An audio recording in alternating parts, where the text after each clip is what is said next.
ایک نوجوان میرے پاس آیا، کہا جی میرا بیوی سے جھگڑا رہتا ہے، بہت سخت ہو جاتا ہے، مجھے کوئی تعویذ دے۔ میں کہا یار میں تعویذ والا پیر کوئی نہیں ہاں، لیکن ایک بات سن لو، بیوی پہ تعویذ اثر نہیں کرتا، جو مرضی تو لکھو۔ اور آپ سے بھی کہتا ہوں، یہ جو بیٹھے ہیں نا عامل، یہاں بھی بہت ہیں، ہاتھ جوڑتا ہوں، یہ سب فراڈی ہیں۔ نہ اپنا وقت ضائع کرو، نہ پیسے ضائع کرو۔ میرے اوپر سایہ ہو گیا ہے، میرے اوپر جن ہو گیا ہوا ہے، میرے اوپر کسی نے جادو کر دیا۔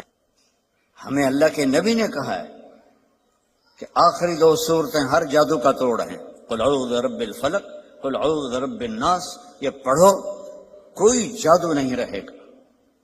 جادوگر اتنے بات کہنے پہ ہر ایک تے پھوکے ماری جاندے ہیں، اتنے 1000 دفعہ اے پڑھو، ایک ہانڈی لے آؤ، ہانڈی دے پھر تھوڑے وال پاواں گے، پھر اے کریں گے، پھر انہوں دم کریں گے، پھر انہوں زمین دباواں گے۔ اوے الو کے پٹھے ہیں سارے، اور آپ بے وقوف ہو سارے جو ان کے پاس جاتے ہو۔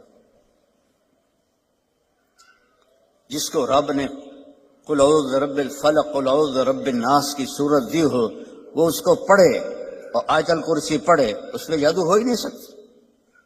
اتنے لمبے لمبے وظیفے بتاتے ہیں۔ دیکھو میرے نبی کا وظیفہ سنو۔ ایک شخص آیا، یا رسول اللہ میں چاہتا ہوں میرا رزق بڑھ جائے۔ اب سب چاہتے ہیں، میں بھی چاہتا ہوں کہ رزق حلال اللہ دے، کھلا دے۔ سوشل میڈیا دیکھو، وہ کتنے وظیفے بتا رہے ہیں، اور میں نبی کا وظیفہ بتاتا ہوں، سب کر سکتے ہو۔ آپ نے فرمایا ادم علی الطہارہ یوسع علیک رزق، با وضو رہا کر، تیرا رزق بڑھ جائے گا۔ بتاؤ کوئی زور لگتا ہے؟ میں پچھلے 30 سال سے باوضو رہتا ہوں، جب سے میں نے یہ حدیث پڑھی، سوتا بھی وضو کے ساتھ، اور جب وضو میرا نہ ہو تو مجھے لگتا ہے کوئی چیز میرے اندر سے نکل گئی ہے، خالی خالی پن محسوس ہوتا ہے۔ وضو والے سے شیطان ڈرتا ہے۔ ایک دفعہ شیطان ہمارے نبی کے پاس آیا، آپ نے فرمایا یار یہ تو بتا تیرے دشمن کتنے ہیں؟ کہنے لگا جی 15 ہیں 15۔ تو آپ نے فرمایا کون کون؟ کا پہلا نمبر تو تہاڈا ہی ہے، پہلے دشمن تو میرے آپ ہیں۔ پھر اس نے کہا وہ مومن اور مومنہ جو باوضو رہتے ہیں وہ میرے بڑے دشمن ہیں، ان سے مجھے بڑا ڈر لگتا ہے۔ وضو کر کے سو، موت آئی شہید مرو گے۔ وضو کر کے سو، وہ ایک فرشتہ ساری رات آپ کے لیے تسبیح پڑھتا رہے گا۔ وضو کی عادت ڈالو، شیطان آپ سے ڈرے گا۔ کتنا آسان وظیفہ میرے نبی نے بتایا۔ تو آپ نے گھروں کی زندگی سمجھائی، تو میں نے اس سے کہا بیویوں پہ تعویذ اثر نہیں کرتے۔ انہوں نے کہا پھر کیا کروں؟ میں کہا جب بھی کھانے پر بیٹھو 2-3 لقمے کھلا دیا کرو اپنے ہاتھ سے۔ کہا اس سے کیا ہوگا؟ میں کہا تو دیکھ لیں کیا ہوگا۔ تو کچھ دنوں کے بعد اس کا فون آیا حال چال پوچھنے۔ میں نے کہا وہ میری بات پہ عمل کیا تھا؟ کہنے لگا نہیں۔ میں نے کہا کیوں؟ کہنے لگا شرم آتی۔ میں کہا الو دے پٹھے، کمزور نہ لڑ دیں تینوں شرم نہیں آتی؟ اللہ نے عورت کو کمزور پیدا کیا ہے۔ ایک شخص آیا حضرت عمر سے ملنے، تو لے کر آیا بیوی کی شکایت کہ وہ مجھ سے بہت لڑتی ہے۔ آگے دیکھا تو ادھر بھی بیگم نے چڑھائی کی ہوئی تھی، عمر جیسی شخصیت، وہ چھوٹے چھوٹے گھر، آواز باہر جا رہی۔ وہ تھوڑی دیر سنتا رہا، کہنے لگا تھے تو میرے کو بھی چوکھا کام میں۔ وہ پیچھے مڑنے لگا، حضرت عمر کی نظر پڑ گئی۔ وہ بھائی خیریت کیسے آئے تھے؟ کہا جی جس کام واسطے آیا سی اتنے بھی ڈھیر سارا ہو رہا ہے، میں تانوں کی دساں۔ کہنی کیا ہے؟ کہا میری بیوی میں اس سے بہت لڑتی ہے۔ تو میں نے دیکھا آپ تو امیر المومنین، اتنی ہیبت تھی، نائی ان کی داڑھی کا خط بنا رہا تھا، ان کو چھینک آئی حضرت عمر کو، تو نائی کا پیشاب نکل گیا روب سے۔ تو وہ کہنے کہ آپ تو اتنے روب والے آدمی ہیں، اور وہ بیوی آپ کو کیا سنا رہی تھی؟ کہ دیکھو میرے پیارے، اس نے میرے بچوں کو پیٹ میں پالا، 9 مہینے اس کی تکلیف اٹھائی، اور ایک نہیں جتنے بچے پیدا ہوئے، یہ تکلیف جو عورت پہ گزرتی ہے وہ ہم تو نہیں جان سکتے۔ پھر اس نے ان کو دودھ پلایا، پھر وہ میرے کپڑے دھوتی ہے، پھر وہ میرے لیے کھانا بناتی ہے، پھر وہ میرے گھر کو صاف ستھرا رکھتی ہے۔ تو تو اگر تھوڑا بہت وہ بول پڑے تو یہ تو بہت چھوٹی چیز ہے جو اس کا میرے اوپر احسان ہے. میں نے کہا جا، کھانے کا وقت تھا دوپہر کا، اس کو لقمہ کھلا پھر مجھے بتا. تھوڑی دیر کے بعد اس کا فون آیا، کہا مولانا صاحب وہ تو عجب ہی ہو گیا. میں نے کہا کیا ہوا؟ کہ میں نے اس کے منہ میں لقمہ ڈالا تو اس کا منہ ایسے کھلا رہے گا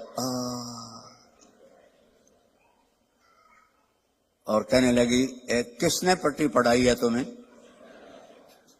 تو خود تو نہیں کر سکتا. کہنے لگا مجھے مولوی طارق جمیل نے یہ پٹی پڑھائی. تو اس نے ایسے جھولی اٹھائی اور انہوں نے کہا اللہ مولوی طارق جمیل کو اور اس کے بچوں کو زندگی دے جس نے تمہیں انسان بنا دیا. اچھا، ہمارے راجپوتوں کی ایک شاخ ہے رنگڑ، یہ بہت ہی کڑوے ہوتے ہیں. جیسے کریلا نہیں کڑوا ہوتا، ایسے وہ بائی نیچر کڑوے ہوتے ہیں. تو ایک ہمارے دو جماعت میں میرے ساتھ وقت لگاتے رہے مسلسل. اچھا، میں یہ گھر کی زندگی بتاتا ہوں، عام طور پر علماء نہیں بتاتے، صرف عبادت پہ اٹک جاتے ہیں. تو میں نے ایک دن ان کو فون کیا، آگے ان کی بیگم نے اٹھایا. کون بول رہا ہے؟ رنگڑی میں. میں نے کہا طارق جمیل بول رہا ہوں. اچھا. میں نے کہا صدیق بھائی کدھر ہیں؟ باہر گیا ہے. میں نے کہا بتا دینا اس کو میں نے فون کیا تھا. کچھ عرصے بعد اس کا فون آ گیا صدیق بھائی کا، اور ہنستا جا رہا. میں نے کہا کیا ہوا بھائی صدیق؟ کب میں گھر آیا تو میری بیگم نے کہا کہ وہ تھارے مولوی کا فون آیا تھا. میں نے کہا کون سا؟ کب وہی جس نے تمہیں رنگڑ سے انسان بنا دیا. کہنے لگے میں نے کہا اللہ کی بندی میں پہلے انسان نہیں تھا؟ کہا نہیں. تو کیسے؟ کہتا ہے بتا ہماری شادی کو کتنے سال ہوئے؟ میں نے کہا 27 سال. کہا 27 سال میں کبھی مسکرا کے بولا ہے میرے ساتھ؟ تو کہنے لگا میں سر کو جانے لگا کہ واقعی میں تو کبھی بھی اس کے ساتھ ہنس کے نہیں بولا تھا. میں نے جب 1999 میں شروع کیا حسنین کو تو میرے سامنے 3 چیزیں تھیں.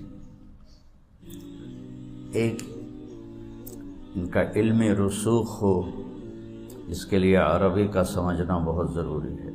تو عربیت ایک چابی ہے، دینے والا تو اللہ ہے. دوسری میری تمنا تھی کہ ان کے اخلاق اچھے ہوں. آپ سے پہلے جتنے بچے یہاں سے نکلے ان سب کی میں نے تعریف سنی لوگوں سے. اور ایک چیز جو میں اضافی طور پر اس کی زبردستی پابندی کرواتا رہا کہ صاف ستھرے رہو، خوش لباس رہو. تو مجھے یہ ساری چیزیں وصول ہوئیں کہ یہ آپ کے بچے دور سے پہچانے جاتے ہیں. میں نے کہا کیسے؟ اور نماز کی عادت ڈالو. ایک نماز ہے جو ہم پڑھتے ہیں، وہ نماز نہیں کہہ رہا ہوں. فَإِذَا فَرَغْتَ فَانْصَبْ، نصب گڑ جانا.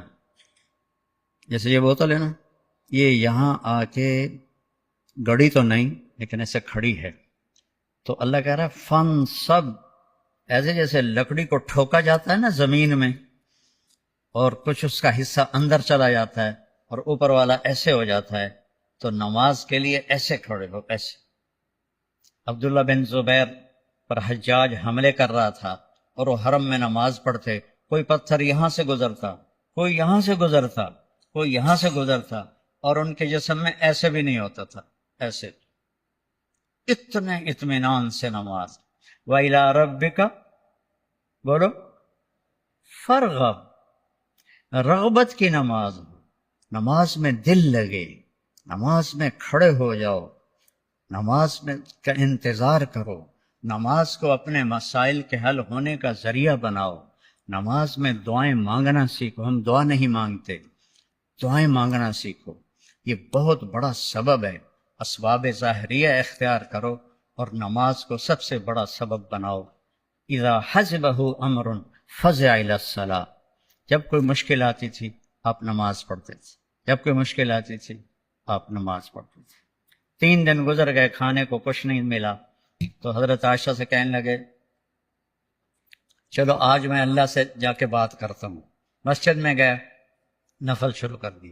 ایک ستون کے پیچھے 2 نفل پڑھتے، پھر سلام پھیر کے دوسرا ستون، اللہ اکبر، پھر سلام پھیرا تیسرا ستون.